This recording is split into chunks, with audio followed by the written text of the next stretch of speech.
Hey, this is Andy Dang with the Tech Out Loud podcast. Sorry we're recording so late this week. We're a little off schedule, but we'll get back to you this Friday with more coverage. This is the news for the week of October 9th. And joined by me this week is Ashish Yamdagni. Hello. And I'm Alex Weston. For all those who listened to our last podcast, Chris is sick this week, so I am so fortunate to have my business partner, who's from Miami, come down. And he brought his special guest. Yeah, today we have Siri with us. She took time out of her busy schedule to come with us. Hey Siri, how are you? I am well. So, judging from that, we can safely assume that Siri actually does work. I mean, this is your first iPhone. Last week on the podcast, we talked about how the iPhone 4S really didn't matter to us, because we upgraded our phones pretty much, always current. So this is your first iPhone. What do you think about it? I really like it. I think it's really fast, and my old phone wasn't a smartphone, so it's definitely a step up for me. And I'm really enjoying it. I love how fast it is. I love how convenient it is, and it has everything integrated with it. So for college, at least, it's like the perfect tool. And I'm really enjoying Siri, and I know Siri's still in beta, so I can't wait till see like all the other things that she can be integrated with. And then you switched to Sprint for the iPhone 4S. We were talking about that last week, Alex, because you wanted to switch to Sprint too. And he was on AT&T, and he switched to Sprint for their unlimited plan. Yeah, I think it's pretty important, like, to have an unlimited plan, especially with Siri. I've noticed that, like, with the reminders, especially if you do, like, location reminders or other things with Siri, you're always constantly sending and receiving data. And if you're on, a limited network, it's probably going to run you over. So, Alex, is this going to change? You have a 3G right now, and I know you're on the edge of upgrading last week. Does this make you want to push forward? Well, after hearing that, it kind of does. I mean, I was surprised. Why? You're leaving me. Every time we do this podcast, I'm always surrounded by Macs. Chris has a Mac, you have a Mac, Ashish has a Mac. Did he bring his Mac? Yes, I have my Mac. Yeah, I feel so lonely. I need more Microsoft friends. I mean, it kind of looks like the Mac. Yeah, consolation. Let's not go there. For the record, Andy does have an iPod, so he's not left out. But yeah, I do have the iPhone 3G, and definitely the next phone I'm getting is the iPhone 4S, unless I stick it out for the iPhone 5. But, I don't know, that sounded really impressive for the past, what I just heard. Can we stop talking about iPhone news? I'm so sick of iPhone news at this point. Before Alex, do you know when the iPhone 5 is supposedly coming out? I've heard rumors about January, but I feel like that's too soon. I heard spring. What? I heard spring. Spring? Yeah, I always hear, it kind of lines up with when they release a new iPad every March. So I wouldn't doubt that they unleash, the iPad 3, and then if they do have the iPhone 5, they would release that.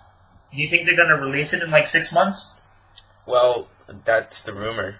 I mean, spring of 2012. But then again, Apple's been unpredictable. We waited, 3 months after? If I was an Apple customer, I'd be so pissed if they released in 6 months. Yeah, my question was, they really didn't boost the updates from the iPhone 4 to the 4S. It wasn't anything incredibly significant, right?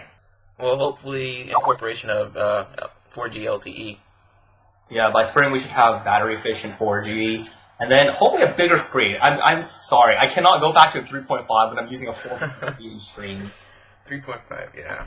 Hopefully they increase the screen size, battery life. If they increase the screen size to 4 inches, I'd be very tempted. I'd be very tempted to go for an iPhone if they made it 4 inches. That would be amazing. Okay, but enough of iPhone news. We'll go back to Siri later, because we have some pretty interesting questions to ask Siri, but going from iPhone, we were supposed to cover CTIA this week, and of course, the big rumor everybody was waiting for was that Google and Samsung were supposed to come out with the Nexus Prime with ice cream sandwich. This dual-core 1.5 gigahertz phone with a 720 resolution screen. That's better than most netbooks out there, and it was supposed to wow everybody, but then they canceled the last minute. And they said, and there's rumors saying that it's for Steve Jobs' death, but I find that BS. What do you think about them canceling the event? Because they were supposed to be the show, and CTI was such a bore. It was a snooze fest this year. Well, I mean, sorry you guys listening. This is a really dull week in tech. Nothing happened in CTIA. AT&T announced 5 phones, but that's about it. I mean, nothing too big. And then the wireless industry kind of just B&M'd about we need to be greener, but yet these companies are making 1 million phones a day. I know. So I find hypocrisy there.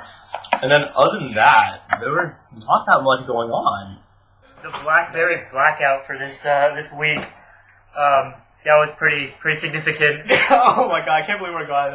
Oh my god, if RIM needed one thing, they did not need this. Everybody hates them. Everybody associates Blackberries with old tech, and then this just killed their brand. And then did you see the video Mike Lazare just posted on his YouTube? No, I did not.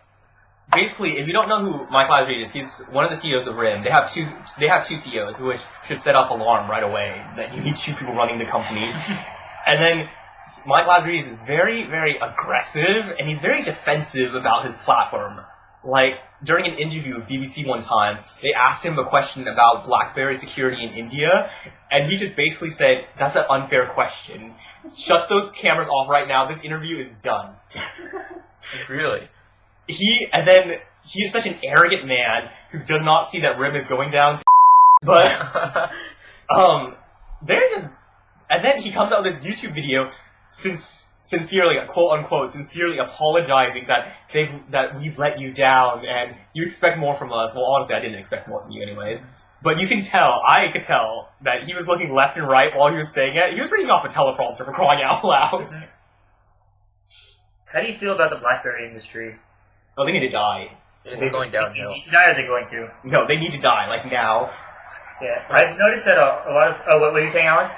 Do you know anybody that owns a BlackBerry right now? Ashish's brother.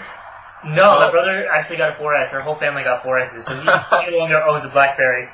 But however, like, I know a lot of people at my school who are international students who do prefer BlackBerries. A lot of international people prefer BlackBerries over the iPhone. Like in Europe and the Caribbean, people are BlackBerry over iPhone, and their main reason was just the instant messaging service. Yeah, but now you have iMessage. You have iMessage, exactly. So free messaging to iPhone users.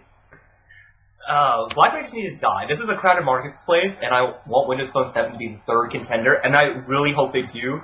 Well, what interests me about the iPhone is that you basically come out with one model every year, 6 months or whatever, but everyone goes for that one model, whereas you have like HTC and Samsung who are like shipping out new models every month, but they're not getting as many sales as the iPhone. Right. Well, like, I just want differentiation. Like, for me, I can't use an iPhone because of the small screen. I'm already at a 4.3 level. I can't go back to 3.8, 3.5, no matter how enticing it is. I mean, you could, it'd just be a big sacrifice. Yeah, like, I can type on a portrait with my 4.3-inch screen with both thumbs. I can't do that on iPod Touch or an iPhone anymore. No, but Siri's so impressive, though. How could you... I would sacrifice the 4.3 Siri's such a gimmick! Like, don't lie, Ashish. All we've been doing with Siri is just asking her stupid questions. You've done nothing productive with Siri. Well, yeah, but that's because we were playing around. To be honest, though, Siri is really convenient when you're in the car. The only thing is her voice recognition service needs to be a little better, and I feel like she needs to be a little faster as well. Maybe she's racist against Indians. It's just quite possible. Because she could get white people very well. Yeah, but I mean, that's always... They're probably like a bunch of white people at Apple who are, testing their voice on her. And yeah, but I feel like the one major flaw of Siri right now is her speed. She should definitely be a lot faster if they want her to be useful. Okay, so let's kill the iPhone 4S once for all because we said I know. Thanks, Alex. But okay, on a scale of 1 to 5, let's all rate what we think of it. I mean, 1 to 10. Let's go broader. 1 to 10. Of Siri? Yeah. Well, the iPhone 4S. 4S. This is my first phone, so I'm gonna have to give it. I'll have to give it either. I'll give it an 8.5 out of 10. Really? My 1.5 points go away. A, because I'm using Sprint, and I'm not a big fan of Sprint, but I do like that they give unlimited data. But the main point is just Siri is still in beta, and you can still see that there's some flaws within her. And I wish she was more of an AI than she is currently, because if you try to ask her some random questions, she'll actually straight up tell you that she doesn't understand what you're saying. And so they need to make her a little better on the AI system. Okay, Alex, what's your score? Well, I haven't really tested out the 4S yet, so I really can't tell you what my actual score is, but based on the specifications and what you guys have said, I'd say either 7 or 8 until I physically touch it and play around with it. If I was rating my iPhone 3G, I'd give it a 1. Okay, I'm gonna get a lot of hate for this. I give the iPhone 4S, I say about a 7.5. It's not so bad as a 7, but after owning a 3GS and 4 for a while, I cannot give it any more than 8 just for the fact that there's no differentiation. Between the 4? Yeah, one thing I will tell you also about Siri and just the iPhone 4S in general is that it will kill your battery life pretty fast. I'm running on about 1 charge a day versus I think the iPhone 4 I could probably run I can get 3 through days. 2 to 3 days with the iPhone 4. I can get through. Just because Siri is using a lot of your services such as data and location. Really? I thought they increased battery life. They did, but they also increased how much you use your battery. So it didn't really help that much because it was Magical Sparkles by Apple. Don't believe it. Yeah. So because I've been using Siri a lot just because she's fun to play with and whatnot. But she's constantly using your location, your data, and whatnot. So she does take a lot of your battery life, and that I think is one of the reasons I said 8.5. I forgot to mention that. Well, even though we all think that Siri is not there yet, we all agree that Siri does have potential. Yeah. Downright, there are just some creepy things at Siri. So we have we have 3 questions that we asked Siri before, and her responses are pretty scary. Okay. Siri, I need to hide a body. What kind of place are you looking for? Dumps, mines, swamps, metal foundries, or reservoirs? That kind of creeps me out a little bit. Alright. Siri, can you kill someone for me? Checking your current location. I found 4 mental health agencies. 2 of them are fairly close to you. What? And then I think the next question I'm about to ask her is it gives a very Subtle. It's a very subtle, humorous take from Siri. Siri does have a sense of humor.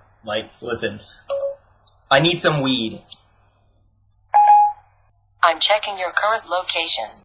I don't see any head shops. Sorry about that. I don't think Siri should know what a head shop is. That's, but I really do think that Siri has potential. I will not disagree with that, but I just don't think it's ready yet. Yeah, there's a lot of things Siri's not integrated with yet. She can't open apps for you and browse them yet. Her ability on other things such as notes, she can write a note, and the note that you write with her you can edit it a little bit, but the only thing you can do is add or change a line, but you can't work back on a note that you've already made. And then her reminder, I was using her location reminder, so I told her to tell me when I reach home, and I got to my house. She didn't really remind me because it's still a little off, but the whole time location services was in progress, and that probably killed a lot of my battery. Right, and that's something Apple probably should look at. Yeah. Oh, Apple's not going to look at it. Remember in 10 I gave from last year, they're just free cases for everybody, and then he ate up. I'm going to believe I curse so much in this podcast. But I guess that's all we have to say, because CTI was a bore. The iPhone. Oh yeah, Motorola and Google are competing on Wednesday in Hong Kong, which is for an event, because Samsung and Google canceled their event at CTIA, and they're relocating it in Hong Kong this Wednesday, which makes no sense, first of all. And then why Hong Kong? Because All Things D is being hosted there, but if you're going to announce a huge product, I don't think you should announce it at a trade show that's going on. Right. And then Motorola is rumored to bring back the Razr brand. In the form of, there have been leaks of a phone that Motorola is working on that runs Android. It's super thin, and they want to bring it back, the Razr brand, and call it the Droid Razr. And rumor has it they're going to announce it the same day as Google's event to compete with them. What is strange, because Google bought Motorola So... Wait, you didn't know about that? People buy Motorola. Oh, you didn't know that? Earlier this year, Google bought Motorola Mobility. Right. That's And Motorola phones are going to start running Android. Yeah, so... I don't know what's gonna happen now. But Friday, definitely, we'll have I'll have coverage on all things D if anything important happens there. And then with the Motorola event, Google event, definitely. Ice Cream Stand is on the menu next week. And we'll have a lot more to talk about next week. And hopefully Chris can be back, but even though he was an Apple guy too, I kind of miss arguing with him. But I have Ashish for that. So, I think with that, we'll close. Thanks so much for being here with us, Ashish. no problem. You can follow us on our Facebook at What is it, Alex? It was... I think it's facebook.com/TOL podcast, or you created it. Yeah, it should, it should be facebook.com/TechOutLoud. Oh, that's right. Yes, check out loud. TOL podcast is our YouTube page. And if you want to get in touch with us to give us any topics to talk about, you can contact us as fansoftechoutloud@gmail.com. And with that, I'm Eddie Dang. I'm Ashish Yamdagni. And I'm Alex Weston. And have a good week, everybody. We'll see you next time.